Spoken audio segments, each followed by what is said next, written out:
kind of muscles you have? No. Bro, what kind of patterns you have? Or is it just aesthetics?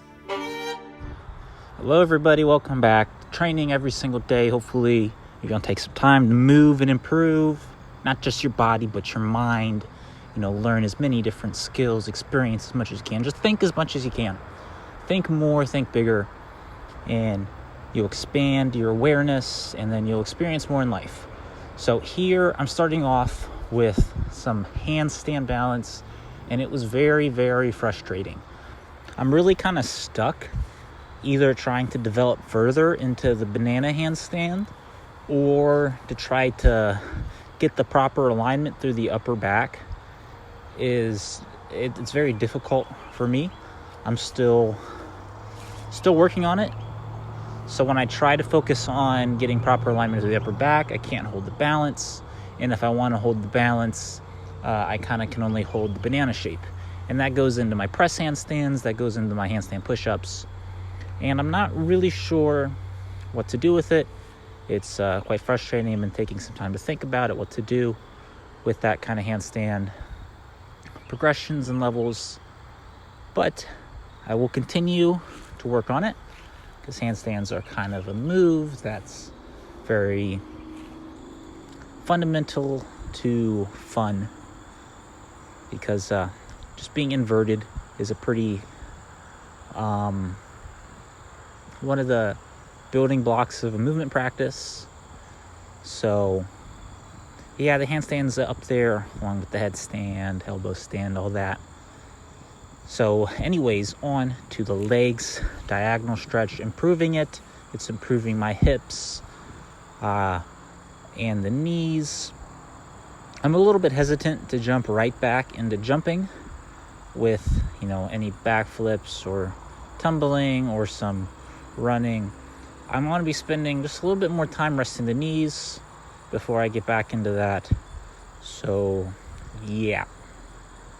Anyways, leave a like, comment, subscribe, follow my Instagram, all that stuff to help the channel out so I can keep making great videos like this. One of the best mobility builders, advanced mobility builders, the wall squat. You can have your arms overhead.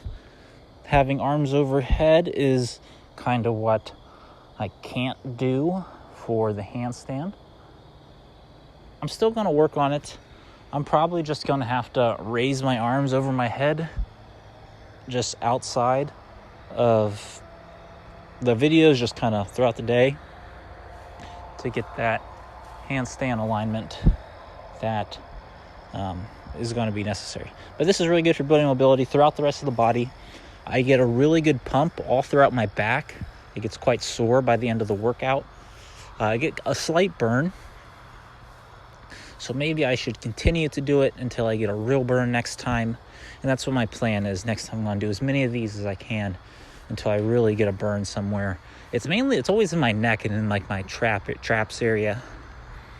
And then, if you do push-ups, try out some crawling. Crawling is a lot better for developing your movement, because there's a lot more expression and creativity from the crawling. Because from a crawl, you can do the push-ups as well. It's you're in a lowered push-up position, and I like to work the bridge here. Do your own crawling. So do your crawling, and then tell me in the comments, and let's say all you guys comment what kind of crawling variations you guys like to do. How do you like to use the crawls? Do you like to use the crawls to work with your squats? Do you like to use your crawls to work with handstand and bridge like I'm doing? Or do you just stay, simple? Keep it simple. Don't try to push the complexity, and you just do the crawl to do the crawl. Or even more simple, just do push-ups. But I use the crawl to transition and work several different movements at the same time. And then I get into some pulling, some pull-ups, pushing and pulling. This mainly is the hang, and that's how.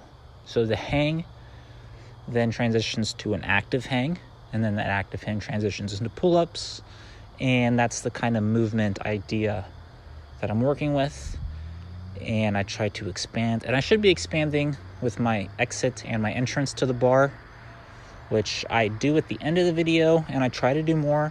And that's something I'm still trying to improve not only for my movement practice, but I think it'll also make the videos a little bit more interesting, working on the entrances and the exits to these movements I do, these little recorded sessions that I do. So then it gets into the hypertrophy of the legs, bodybuilding.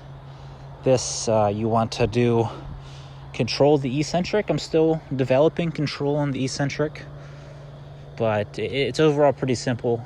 There's only one part of the movement you really have to work on, the lowering part, and that's where you build most of your strength. Most of your size. Strength is built in developing the movement and the strength of the movement you want to practice. So that's most of the training I did for today. Actually, that's all the training I did for today. And actually, off camera, I did a little bit of walking backwards to help facilitate the recovery of the knees and developing the knees and developing the big toe. You want to develop the big toe if you want to develop any of your toes. That's kind of the most important one. So get that big toe bent as far as you can. To keep your lower body healthy.